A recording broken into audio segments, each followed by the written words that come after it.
In life, you lose some and win some, as long as the outcome is income. Let's talk about the winners and losers of the offseason. Let's go. First, let's talk about some of the winners. Derrick Henry signed with the Baltimore Ravens. He upgraded at offensive line. He upgraded at the quarterback position. Baltimore was first ranked rushing offense in 2023. Tennessee's offense was ranked 17th, so not terrible, but towards the second half of the league. And a lot of that was predicated on Derrick Henry. He's obviously going to a better quarterback. You're going from a two-time MVP to a one-time Mayo coffee drinker. It's real simple. This is the best quarterback he's ever played with. They say that Tannehill was probably the best quarterback he's played with up until this point. It is a real sad thing for Derrick Henry. But now he's got Lamar Jackson. One of the good things about Derrick Henry is, even though he changed teams, he went to an offense that's tailored to his skill set. Just like the Tennessee offense, they were built and predicated on rushing the ball. The Baltimore Ravens are just that, but 10 times better. It's like trading in your really fast Corvette for a Formula One racing car. They do the same thing, but one does it a lot better. One of my other big winners is, I hate to say it, Caleb Williams. Not only was he the first pick of the draft, but he went to an offense with weapons all over the field. Usually when you get drafted first overall, you're going to a terrible team. That's how they got the first pick. But Chicago got the pick from making trades, and they have weapons all over the field. You got DJ Moore on one side. You got Keenan Allen on the other. You got Cole Kmet. You got Herbert, and you got DeAndre Swift. The Bears pretty much played fantasy football, and they just picked up Caleb Williams off the waiver wire. So he's able to take his time and go through the offense. He has a full offseason to get ready. They're putting all their chips in this one basket. I can't sit here and say I'm extremely confident in Caleb as a redraft quarterback. I do think he's going to finish in the top 12 just because of his weapons alone. But if he does have that generational talent like Patrick Mahomes, he's going to easily be a top 10 quarterback. And I think where you're going to be able to draft him at is at the very end of your draft. Another big winner is Kyle Pitts. Kyle Pitts also got a quarterback upgrade this offseason, going from Desmond Ridder and Taylor Heineke to Kirk Cousins. Kirk Cousins not only loves throwing the ball, but he loves throwing it to the tight end, whereas Ridder and Heineke loved rushing the ball and throwing the ball out of bounds. Kyle Pitts in the last 3 years was top 5 in uncatchable targets, which means they were throwing him the ball, but he had no chance of catching it. Easily the best quarterback he's ever played with. They didn't really add any big heavy hitters to the offense through the draft.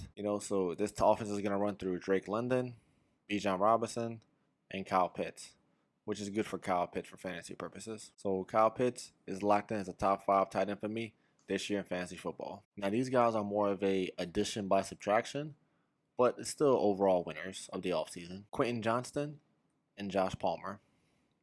Now, obviously, this offense was revamped in the offseason. They got rid of Mike Williams, Keenan Allen, Austin Eckler, Herbert. So who is Justin Herbert going to throw the ball to? Quentin Johnston and Josh Palmer. You can really take your pick. Again, they're going to be, flyers you're going to have to take at the end of your rounds. But Justin Herbert is going to throw for 4,000 yards. He is a capable quarterback, and they want to see what he can do by himself. One of the only things I am scared about is I do believe Harbaugh wants to turn this offense into a rushing offense. They signed J.K. Dobbins. They signed Gus Edwards. They drafted a handful of linemen. They drafted a lineman with a top 5 pick when most people thought they was going to trade back. We've seen what he did at Michigan. He wants to run the ball. But at the same time, they're not going to run the ball 45 times a game. He's going to have to throw it, and he has to throw it to someone. Josh Palmer was a nice flex option. He's probably not going to be a wide receiver 1 on anyone's team. But again, the opportunity exists for volume.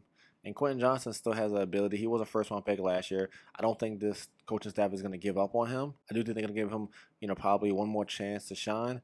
And what more can you ask for than getting rid of your star receivers? So I do think there are some winners when it comes to fantasy football. Now let's talk about some losers. I'm going to have to go with one of the obvious choices of Josh Allen. He lost both his stud receivers, Stefon Diggs and Gabe Davis. Now, just like Justin Herbert, they want to see what he can do by himself. Unlike Justin Herbert, Josh Allen actually runs the ball, and he can get rushing touchdowns and rushing yards. So his fantasy value isn't going to plummet as much as Justin Herbert. Justin Herbert is pretty much off my fantasy board, and I don't care, where he's being drafted at. I'm not touching him. I'm not going to touch Justin Herbert with any of my picks in this year's draft. But Josh Allen is another story. Now, the coach is on a hot seat, and the new coordinator does seem like he wants to run the ball a lot. Again, just similar like Justin Herbert. The offense could take a new turn into a rushing offense, similar to the Baltimore Ravens. But even though Their offense is a rushing offense. We've seen Lamar Jackson flourish. So I do think that Josh Allen and Justin Herbert can still flourish. But again, they are losers of the offseason. Now, again, obviously, we're talking about fantasy football, not real life football. So when it comes to that, some losers are the Texans wide receivers. Stefon Diggs signed with Houston. They still have Nico Collins, Tank Dell, Noah Brown, Robert Woods. I think for CJ Stroud, he has weapons. He has weapons galore and more weapons he could probably ask for. So I do think it's good for real life football. But when it comes to fantasy, we're not going to know who it is on a week-to-week basis. Stefon Diggs is going to be one a week. Tank Dell is going to be another. Nico Collins is going to get his. There's just too many mouths to feed. And when it comes to fantasy football, you don't know who the alpha is. Now, the unfortunate thing is these receivers are going to be drafted high because of CJ Stroud. They're going to be drafted as, wide receiver 2s most likely. You'll have a safe floor, but you won't have high upside with these wide receivers. So I do think when it comes to fantasy purposes, they are some of the losers of the offseason. Similar to the Texans wide receivers, I will say that the Bears wide receivers are also losers of the offseason.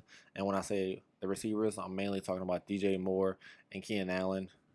Rome Odunze, or I'm going to call him Romeo, can't really say he's a loser because he didn't have much fantasy value to begin with.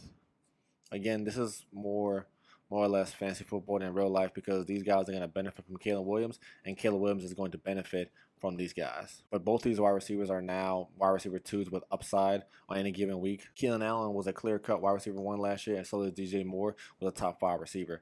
I don't see that happening this year at all. So those are my winners and losers of the offseason of 2024 when it comes to fantasy football. Thanks for tuning in to today's video. Remember, subscribe to see more content from me and everyone here at Just in Time Media.